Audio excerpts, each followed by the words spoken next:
सल्लि अला मुहम्मद व अला आलि मुहम्मद कमा सल्लैत अला इब्राहीम व अला आलि इब्राहीम इन्नका हमीदुम मजीद। अल्लाहुम्मा बारिक अला मुहम्मद व अला आलि मुहम्मद कमा बारकत अला इब्राहीम व अला आलि इब्राहीम इन्नका हमीदुम मजीद। व अन अनस रज़ियल्लाहु तआला अन्हु क़ाल रसूलुल्लाह सल्लल्लाहु अलैहि व आलिहि वसल्लम उरिदत अलैया उजूर उम्मती हत्तल क़ज़ात युख़रिजुहा अर्रजुलु मिनल मस्जिद व उरिदत अलैया ज़ुनूब उम्मती फ़लम अर ज़ंबन अअज़म मिन सूरतिन मिनल क़ुरान औ आयतिन ऊतियहा रजुलुन सुम्मा नसियहा रवाहु तिर्मिज़ी। व अन बुरैदा रज़ियल्लाहु अन्हु क़ाल रसूलुल्लाह सल्लल्लाहु अलैहि वसल्लम बश्शिरिल मश्शाईन फ़िज़्ज़ुल्म इलल मसाजिद बिन्नूरि त्ताम्मि यौमल क़ियामह। व अन अबी सईद अल-खुदरी रज़ियल्लाहु अन्हु क़ाल रसूलुल्लाह सल्लल्लाहु अलैहि वसल्लम इज़ा रअय्तुमुर रजुल यतअहदुल मस्जिद फ़शहदू लहू बिल ईमान इन्नल्लाह यक़ूलु इन्नमा यअमुरु मसाजिदल्लाहि मन आमन बिल्लाहि वल यौमिल आखिर रवाहु तिर्मिज़ी व इब्न माजा व दारमी। दा अहादीस पर सिलसिला द जुमात और दाग़े सर द मुतअल्लिक़ा खिदमात और द इबादात द फजीलत पावाले बाने ज़िक्र केदल दा दननी सबक दा द्वदरे अहादीस सीधाम पदे सिलसिले के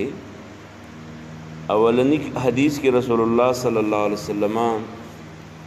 द जुमात द खिदमत फजीलत बयानी और द्वेम दा च द कुरान द आयतुनो द कवलो और बिया दागेना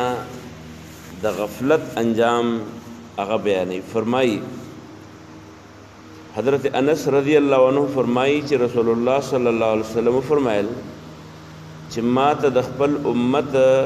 गुनाहुना पेश करे शु च दा लिस्ट है स्ता द उम्मत खलक बदा दा गुनाहुना कई यौ गुनाह पागे की दावा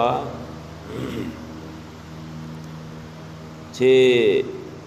यौ सड़े ब कुरान याद की रोह कुरान मजिद या दागे आयत या दागे यौ सूरत और बिया बदागे द अड़वलुना और दागे द बाने द अमल कवलुना गफलत की प्रेवज गाफिल बई च गाफिली द कुरान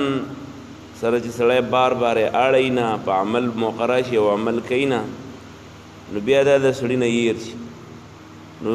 गट गुनाह में वो कथा दागे न गट गुनाह में पके वन लगी वन ली द शिरक न रुस्तागा द कुरान सही सया दवल और बिया बेरता ये रवली ची बेरता तैयार छ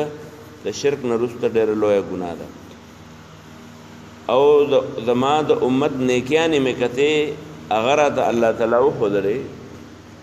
नु पागे की च मिल नेकी लटवल नु यौ नेकी पके गट नेकी दावा च प जुमात की चरता स गंदगी प्रतदा या बेखवंद सिस प्रोत दे या द जुमात द अदाब खिलाफ ससीज दे मसलन दुड़दा दागे सरा कालीन दे मसलदा रंग दे पुरानी दिल्ली सशेप के माती दिल्ली दई वली दो द दिन व लगे दो यार दा खो जोड़ावल गवाड़ी दा पाकवल गवाड़ी द दे सही कवल गवाड़ी और दे व लगे दो आगा द जुमात ने आगा बदनमाई चदनो आगे ते लरे करा न द जुमात ना बदनमाई लरे कवल कागा द गंदगी पर सूरत की ओ कागा दागे दौरान वाली पर सूरत की द सपाया और द न सपाया पर सूरत की दा चकम सड़े कई रसूलुल्लाह सल्लल्लाहु अलैहि वसल्लम फरमाई च मा तो खुद लेशु जमा द उम्मत नेकियाने च पाई के गट नेकी च वन वागत जुमात सपाई वा देवर पसी हदीस के रसूलुल्लाह सल्लल्लाहु अलैहि वसल्लम अगे खल्क द पारा खुशखबरी बयानी चिकम खलक दशपे मंजुना द माखामे मासखुतने और द सहारे मंजुना देला खलक पर तैयार की दी नु चिदा द तैयारी पर टेम के हम सड़े जुमात न प्री दी जुमात तजी सख्त मौका दा पतियारा के सड़े नशितले हो बयान दे रवान से जुमात तजी द मांज़ द पारा द इबादत द पारा نو چې د قیامت ورځ شي نو د سره به مکمل رڼا به ور سره او د قیامت د بے نورا ماحول کې د الله تعالی په دې نور باندې آزاد ګرځي را ګرځي نو هغه خلق لذیر ورکا پیغمبر علیہ السلام فرمایي چې هغه خلق لذیر ورکا چې کوم خلق جمعات ته د تیرې پټې مونږ کې رواني منزون لا د سزره ول ورکا بالنور التام یوم القیامه چې د قیامت پورز باندې به د دې لپاره مکمل رڼا بیټری به ور سره پاغه باندې به سفر کوي او په دې ورپسې حدیث دریم نمبر حدیث کې رسول الله صلی الله علیه وسلم شاگرد ابو سعید خدری رضی الله عنه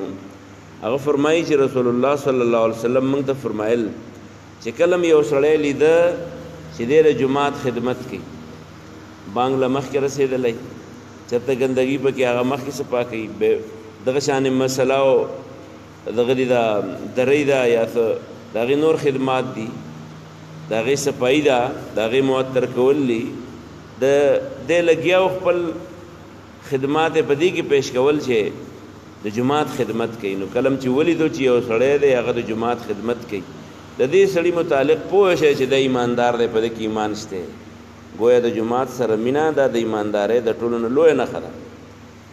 او بیا په هغه باندې د قران د آیت په دلیل کې پیش کو رسول الله صلی الله علیه وسلم په خپل چې الله په دې گواه دی چې کوم سړی د جمعات خدمت کوي نو دا مکمل ایماندار دی ځکه قران کې الله فرمایي انما یعمر مساجد الله من آمن بالله والیوم الاخر فالله باندې ایمان هغه خلق راوړي چې هغه جمعتونه جوړي او د ایمان راوړي او د ایمان په الله باندې او ایمان راوړي په ورځ د آخرت باندې په دې وجه باندې د جمعات خدمت چې ده نو په دې کې کسر ندی پرې خودل پکار او هر قسم د جمعات کلا او د جمعات حسن چې جوړيږي نو ټیک ده چې داغه پرنګونو باندې به هم جوړيږي داغه په آبادولو باندې به هم جوړيږي داغه خپل یو لیټونو او په بجلی سیټ کولو باندې هم جوړيږي خو د جمعات اصل خدمت چې دین واغه دا چې په دې کې په هر وخت کې جمع ور پکې بانګي ور پکې د خلکو راتلنې ور پکې درس قرآن درس حدیث پکې نو دا په دې احادیثو کې د جمعات د فضیلت په سلسله کې دا باب کې دا احادیث منغوول وعن انس رضی الله تعالی عنه د حضرت انس رضی الله عنه نے روایت ده قال دی وی چې قال رسول الله صلی الله علیه وسلم رسول الله صلی الله علیه وسلم فرمایل عرضت پیش کړي شو علی ماتا اجور امتی زما د امت ثوابونو کارونه حتا تر دې القضاء چې ګندګي بوا یخرجوها چرایس لری کوله به الرجل سړی من المسجد جمعاتنا ندام د نیکي او لوی ذریعہ وعرضت علی ذنوب امتی او وخذل شو پیش کړی شو ماته گناهونه د ماده امت فلم ارى ذنبا ومن الغټ گناه اعظم غټ گناه من سوره د هغه سورت په باره کې من القران چې د قران سورتي او آیت یا یو آیتي اوتیها رجل چې الله تعالی یو سړی ته یاد کړی او ثم نسیها بیا د ییر کی ید عمل موخراش او عمل پونه کی رواه الترمذی و ابو داود وعن بريدة رضي الله عنه قال رسول الله صلى الله عليه وآله وسلم بشر المشائين زیر ورک اغتلن کو لفظ ظلم پتیارو کے الى المساجد جمعات تا بالنور التام د پورا نور یوم القیامت قیامت پر رواه الترمذی و ابو داود ورواه ابن ماجه عن سهل بن سعد وانس وعن ابي سعيد الخدري رضي الله تعالى عنه قال رسول الله صلى الله عليه واله وسلم اذا رايتم كلم چې ولدو الرجل يوسړی يتعاهد چې خدمت کو او جوړوي المسجد جمعات فاشهدون گواہی وکي له د در پار بالایمان په ایمان فان الله ذک چې الله تعالی یقول وای انما بشک یعمر جوړی مساجد الله د الله جمعتنا من اغسل امن بالله چې من وروړي په الله باندې والیوم الاخر په ورځ د اخرت باندې رواه الترمذی و ابن ماجه و الدارمی واخر دعوانا الحمد لله رب